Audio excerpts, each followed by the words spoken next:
During the Bosnian War, the city of Sarajevo endured one of the longest sieges in modern history. From 1992 to 1996, more than 11,000 civilians were killed as sniper fire and shelling rained down daily.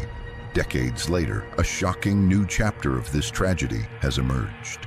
Italian prosecutors have launched an investigation into claims that wealthy Western tourists traveled to the hills above Sarajevo to shoot at civilians. This disturbing phenomenon has become known as human safaris. In early 2025, the Public Prosecutor's Office in Milan received several independent testimonies from former fighters and members of Balkan criminal networks. Their stories were almost identical. According to them, during the mid-1990s, groups of foreign visitors, mostly men from Italy, Spain, France, Austria, and Germany, were secretly brought into Bosnia. These visitors allegedly paid large sums of money for what was described to them as an authentic war experience. Prosecutors are now trying to determine whether these trips were isolated incidents or part of a broader organized scheme. Witness accounts outline the same pattern. Foreign tourists arrived in Belgrade or other parts of Serbia. They were met by intermediaries who transported them across the border into the hills surrounding Sarajevo there. The visitors were handed rifles, binoculars, and sometimes uniforms. Local guides, often linked to paramilitary groups, allegedly pointed out civilian targets inside the besieged city.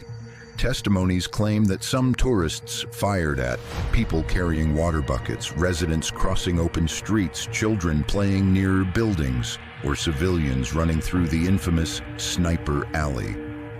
Although these accounts remain unconfirmed, the consistency between different witnesses is considered deeply troubling. For nearly 4 years, Sarajevo was encircled by Bosnian Serb forces. Sniper nests were positioned across the surrounding mountains, giving shooters clear lines of fire into densely populated neighborhoods. Thousands of civilians were killed or wounded while performing simple everyday tasks, buying food, collecting water, or walking to work.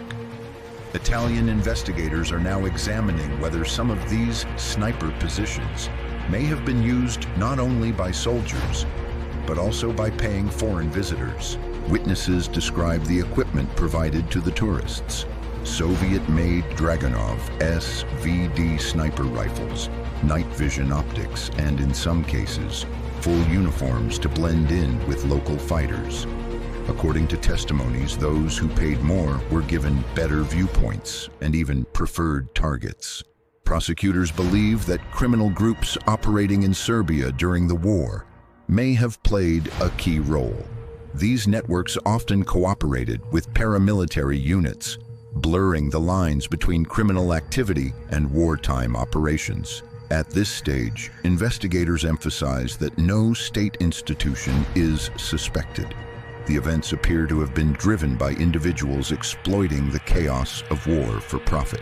Italian authorities are examining witness statements, travel records, archival documents from the 1990s, ballistic analysis of weapons, and personal diaries or notes from former fighters. Even though 30 years have passed, prosecutors insist that war-related crimes can still be prosecuted if credible evidence emerges.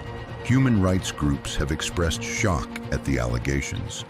Organizations representing survivors of the Sarajevo siege said the investigation reflects what many residents have long believed, that the world has not yet uncovered the full extent of the crimes committed during the siege. If confirmed, these findings could become one of the most disturbing revelations about the Bosnian War. The idea that foreign tourists might have paid to shoot civilians sounds almost unimaginable. But the testimonies gathered in Italy suggest that, amid the chaos of war, horrific opportunities were created for those willing to pay. The investigation continues, and with it, the hope that the full truth, however dark, will finally be revealed.